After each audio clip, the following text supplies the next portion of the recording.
आगामी 30 अगस्त को हम सभी लोग राष्ट्रीय स्वयंसेवक संघ के माध्यम से एक पर्यावरण संरक्षण की एक बहुत बड़ी एक्टिविटी को पूरे भारत में कर रहे हैं। इस अखिल भारतीय पर्यावरण गतिविधि में सभी लोगों से, परिवारों से, बिना किसी भेदभाव के, उसमें ऐसा नहीं है कि इसमें किसी पर्टिकुलर कम्युनिटी को पार्ट करना हो या किसी पर्टिकुलर कुछ लोगों को बात करनी हो, सभी लोगों से यह आग्रह किया जाएगा कि वो अपने प्रकृति को, वो पेड़ पौधों को, वो धरती माता को, वो खेती को, वो इन सभी चीजों से प्रेम करें और उसका संरक्षण करें। भारतीय संस्कृति में हमेशा से पेड़ पौधों की पूजा की गई है, उनको सुरक्षा दी गई है, उनको संरक्षण दिया गया है।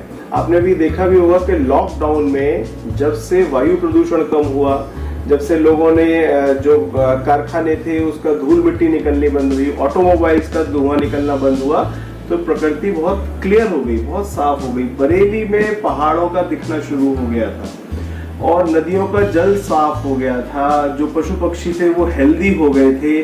बहुत सारी जगह पे ऐसा देखा गया कि जो जंगल के जीव जंतु थे वो शहरों में घूम रहे थे, उनको निर्भय घूम रहे थे।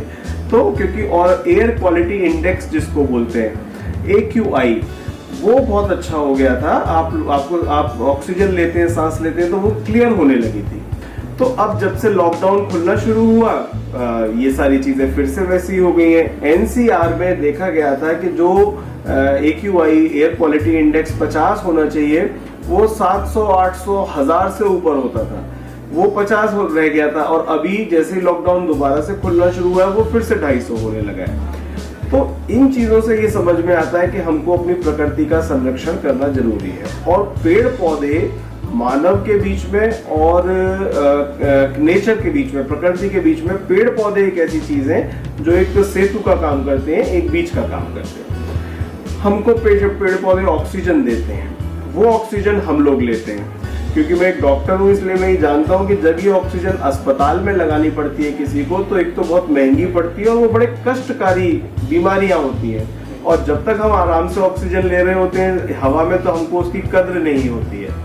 तो इन पेड़ पौधों की हम पूजा करें, हम इन पेड़ पौधों से प्रेम करें, इन पेड़ पौधों का संरक्षण करें। आप बरगद के पेड़ के नीचे बैठिए, आप नीम के पेड़ के नीचे बैठिए, आप आम के पेड़ के नीचे बैठिए, आप अपने आप को फ्रेश महसूस करते हैं। तो इस 30 अगस्त को RSS के जो सरसंघ चालक हैं आदरणीय डॉक्टर मोहन भागवत जी, वो पूरे देश को संबोधित करेंगे पर्यावरण प्रेम के लिए।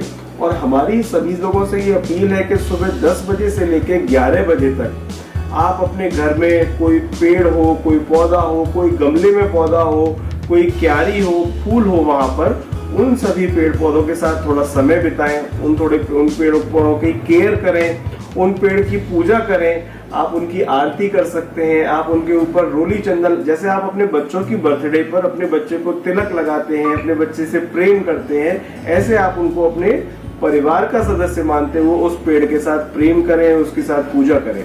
तो ये हमारी सबसे एक्टिविटी, एक अखिल भारतीय पर्यावरण गतिविधि इसको हम लोग बोलते हैं। और इस कार्यक्रम का नाम प्रकृति वंदन कार्यक्रम है।